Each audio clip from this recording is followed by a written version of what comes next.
What's up, guys? Live and lead life. We're going to get into, do we pay Congress too much money? I believe so. Let's check this out. So, as most of you know now, it's trending pretty well how the Democrats reacted during the State of the Union address. They've been acting crazy for some time now. They've just been spitting words, no proof, no evidence, just trying to kind of gain this rally behind them. I'm not really sure exactly what their plan is. We do know that they just want to hold power, but why is it so important to them whenever they're already getting paid hundreds of thousands of dollars to hold these positions? But let's just put this into perspective slightly, because I'm not sure why they get paid so much. I'm not sure exactly what they do. We're going to talk about it here today just a little bit. So I'm going to pull up this clip just to kind of prove the point here. This was from the State of the Union address. Let's listen. So tonight I'm inviting every legislature to join with my administration in reaffirming a fundamental principle. If you agree with this statement, then stand up and show your support. The first duty of the American government is to protect American citizens, not illegal aliens.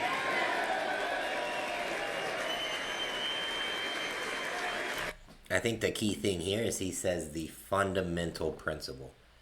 As it says right here on the screen, Congress was elected to essentially put America first.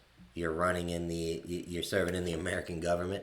So therefore, you should place Americans first. We do help out other countries. We help out other people. We try to streamline how to essentially get citizenship. We accept immigrants, but the key factor is illegal immigrants. That's what we're talking about here. You can see none of the Democrats are standing. That's what's insane to me. It's just a core-based principle. Like, hey, as your job, you should take care of American people. They apparently disagree with that. They're sitting down. They're silently protesting Trump. But as we find out through these pictures, and if you watch the whole thing, most of these Democrats are sleeping. They're not engaged in this president's speech. They're not engaged in the topic. So they're disagreeing, but they're not even hearing what the president's attempting to say. They get paid to essentially debate and argue the direction of the country, right? They got elected to represent the people in these tough topics. They need to listen. They need to understand. They need to counter-argue. They need to present evidence on why this decision's better than this decision, whatever. In order to do that effectively, you have to know what the other side is actually presenting. They don't even know that. They're sitting here not standing, not paying attention. They're Flappy Birding on their phone. They're sleeping. That's insane to me. What we looked into, found out on average, a Congress member gets paid $170,000. That's crazy. That is a lot of money. In comparison, the United States soldier gets paid $66,000 on average. Different ranks, different structure. So same thing with Congress. On average, there's people that get paid more and people get paid a little bit less. But we're talking about averages here. The United States military gets paid approximately $66,000. That's including their benefits. Base pay is about $44,000 on average, and then including the benefits, which is BAH, medical, the BAS, things like that. That comes out to about on average $66,000. That's pretty low, right? You could almost make that working at the Bojangles. These Congress people here, they get paid 3 times more than the U.S. soldier. But what do? Besides they're sitting in their chairs right now boycotting Trump because he got elected or whatnot, how about they just have an opinion, they bring up counter arguments, and they try to convince us, the people, that their way is the right way, instead of just saying that Trump's way is the wrong way. We had a thing in the military where we would do AERs, we would talk about training, we'd talk about how we're performing duties and missions. But what we would request during the AAR is if you have something wrong or if you didn't like something, then present a fix. Present some type of way to make it better, perform it better, some type of policy, AAR, or regulation. Just bring something up so that we can do better. You can't just say, like, oh, I didn't like that training. Let's say that we entered and cleared a room, right? And I taught my guys how the number one man takes a snapshot, clears the fatal funnel, eliminates all immediate threats, clears his first corner, clears his second corner, while collapsing down, or while moving to his point of domination, collapses down a secondary field of fire approximately 1 inch off the number two man's barrel. You can't just come to me and say, bro, I didn't like that. That's not good, right?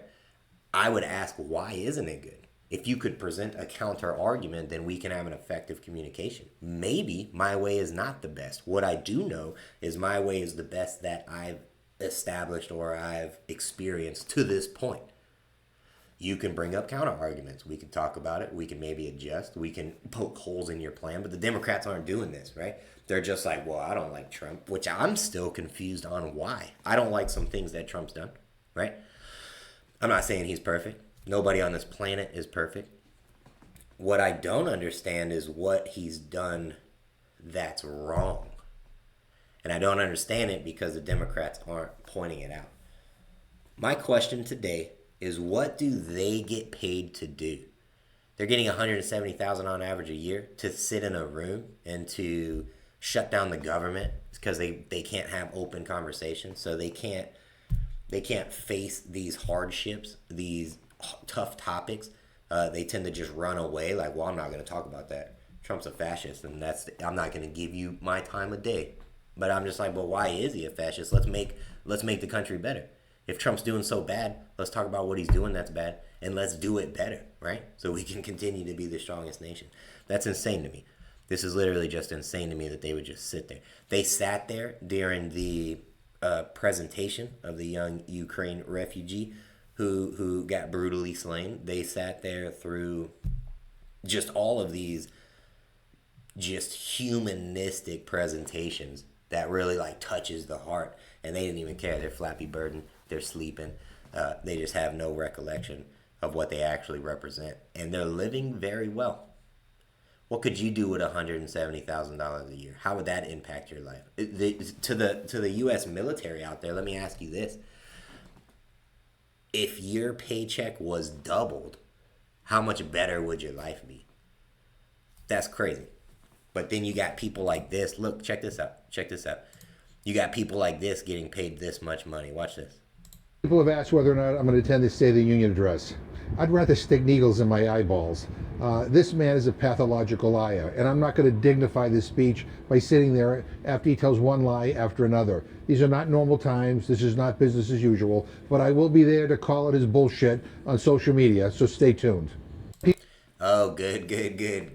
He's going to be there on social media to call out his bullshit whenever you don't have direct rhetoric. You can actually think about your responses. You can consult with your assistant before you actually reply. But let me point out a thing. He says he's not going to listen to Trump's lies. Trump just lies all the time. My man just declared that he would rather stick needles in his eyeballs than sit in a cushy plush chair in Congress, getting paid $170,000 a year. He would rather poke needles in his eyeball than have to do that and listen to somebody that he disagrees with. What are we paying this man for? What does he get paid to do? I would like to know, what is the productivity? So in the United States military, a machine gunner, he gets paid to be proficient on his machine gun. He gets paid to maintain maintenance. He gets paid to train. Gets paid to lay down suppressive fires, to initiate movement on the objective. He gets paid for all these things, right? He specializes in the machine gun. And then he's going to move up in rank and all this other stuff. But I'm saying he gets paid for a specific task. What does he get $170,000 a year to do? I'm not really sure. It's not to sit in a room with somebody who disagrees with him because he'd rather stick needles in his eye. Then he says Trump's lying. All he does is tell all these lies. I would bet a lot of money that this man would not physically put needles in his eyes. In turn, that's a lie. Get this man out of here. What is he doing? That is insane. Is this guy connected with you in any way? Does he represent you, your culture, your household, your income? How does he represent you as a person? If he doesn't represent whatever, then get him out of there. He doesn't need to be there. Why is he getting paid so much? Like I stated, the military gets paid on average $66,000. Congress gets paid on average $170,000. Right? That's insane. I did a little bit of digging. The government spends about $7 trillion a year annually on government programs. That includes the military, that includes Medicaid, Social Security, all these other things. They spend $7 trillion a year. Of that, they spend just under $200 billion a year paying the military personnel. That sounds like a lot of money, but compared to $7 trillion, it's less than 3%. The government spending is less than 3% they pay the military members. This is why they're on food stamps, they're utilizing WIC, they're below the poverty line because they just don't get paid enough. If we could bump that, so let's say that we find and stop the fraud, these Somalians smuggling out billions of dollars, we find and stop all these unneeded programs, what could we raise the military, the personnel to, right? If we could just double it, which would be less than 6%, if we just made it 5% of our spending to pay the people who are putting their life on the line to go to defend this nation's freedoms, if we make it 5%, that would be a significant impact on the military culture, military family, and the way that they can live life. We had experienced a few years ago the huge increase of the news reporting soldiers' suicide rate. A lot of this just comes with stress, right? The suicide rate skyrockets due to stress. Part of that stress is unable to maintain the family financially. What's a good way to reduce financial stress? Just give them a raise. Why can't we give them a raise? Because we're paying this man $170,000 a year to fall asleep during the State of the Union address, to say that he would rather stick needles in his eyes. I'm telling you, going through some pretty intense training, how to survive captivity. There are some things that the military has to face, these potential outcomes of their job and duty, and they may actually get needles stuck in their eye if they wind up in the wrong hands, depending on what nation that they deploy to. This guy's just giving idle threats. Get him out of here.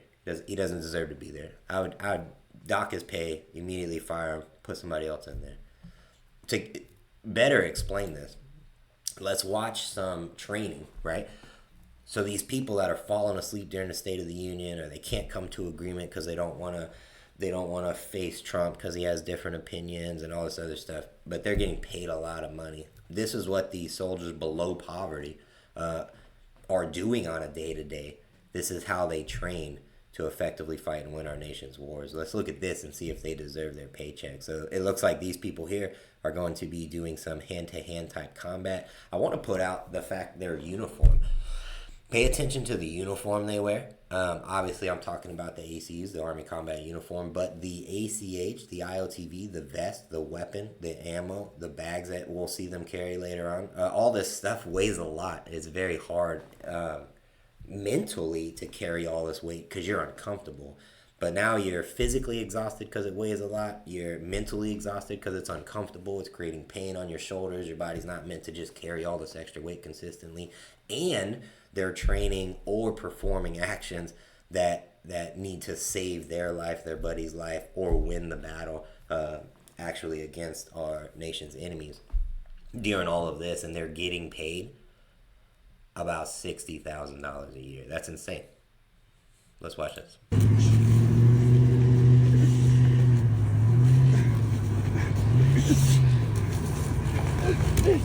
Got him. So this is probably half speed because they're just training, right? We're not trying to hurt our buddies or whatnot. They're kind of just trying to perfect techniques, if you will. They're trying to work on how to establish that dominance, how to interrupt that OODA loop, what have you. So they're going kind of slow. Real life, obviously, is a lot faster, a lot more exhausting. But still, I believe these gentlemen earn their paycheck. Let's see what else.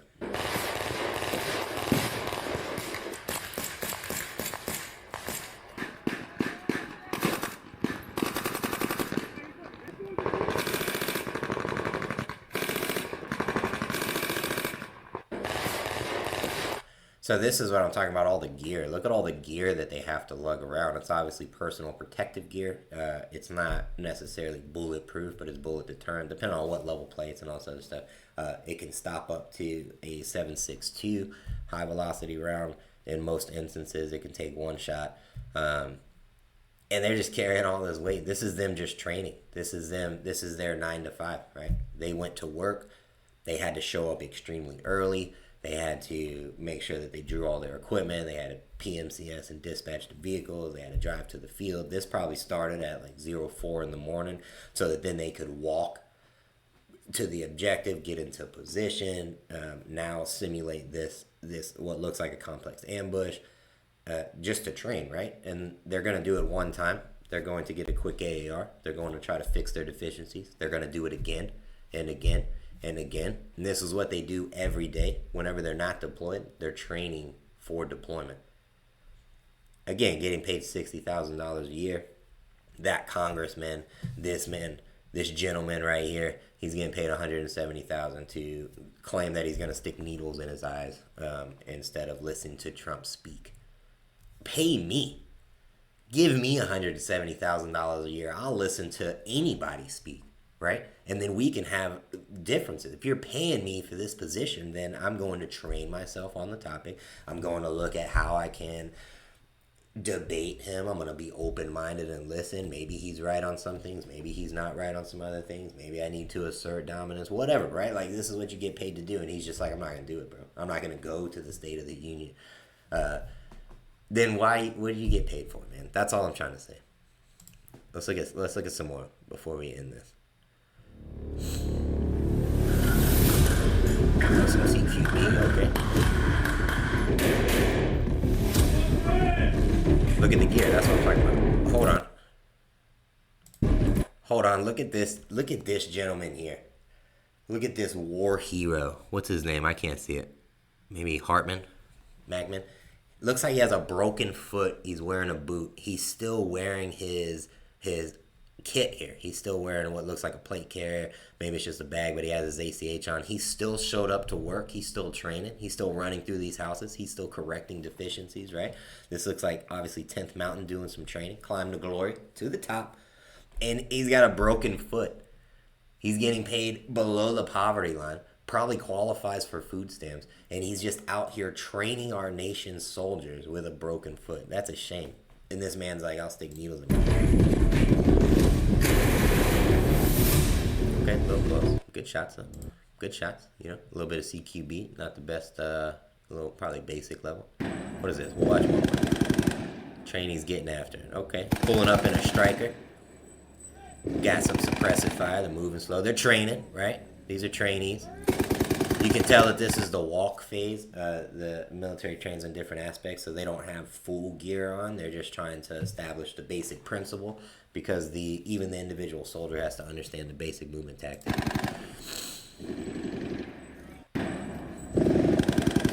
So good for them, right? And look at this vehicle. They got to shove and jam into this vehicle with poor AC. Extremely uncomfortable, getting rocked around. Everything's big, hard, heavy. This guy's just getting blasted in the face by sand, dirt, dust, all the weather conditions, but he must stay there to provide security for the vehicle and provide security for the dismounts. He may be getting shot at in real life, all these things, and he's earning $66,000 a year. That's crazy. Key takeaway here, all I want to say is that these Congress people are getting ridiculous. They want to preach and talk about this white privilege and what have you, but they are extremely privileged. When was the last time Needle Eye Man had to ruck up a mountain with extreme weight on his back, right? When was the last time he had to lug around a heavy weapon system just because somebody told him he needs to adapt or acclimate to holding this weight? It's disgusting to me, honestly. We pay the military less than 3% of the overall annual budget for the military. Why can't we bump that to 5%? Why does Congress, who's creating all these issues and impacting all these having these negative impacts on the population, why are they getting paid 3 times more than the average soldier? That's something to think about. Make sure you like and subscribe. Sorry this was more of a rant video, but it's just ridiculous after the State of the Union to recognize the lopsidedness in the pay scale especially, and the fact that these people are living such a well life, getting paid so much money to create so much chaos is just outstanding to me. Either way, like and subscribe. Vote Lee 2028. Peace.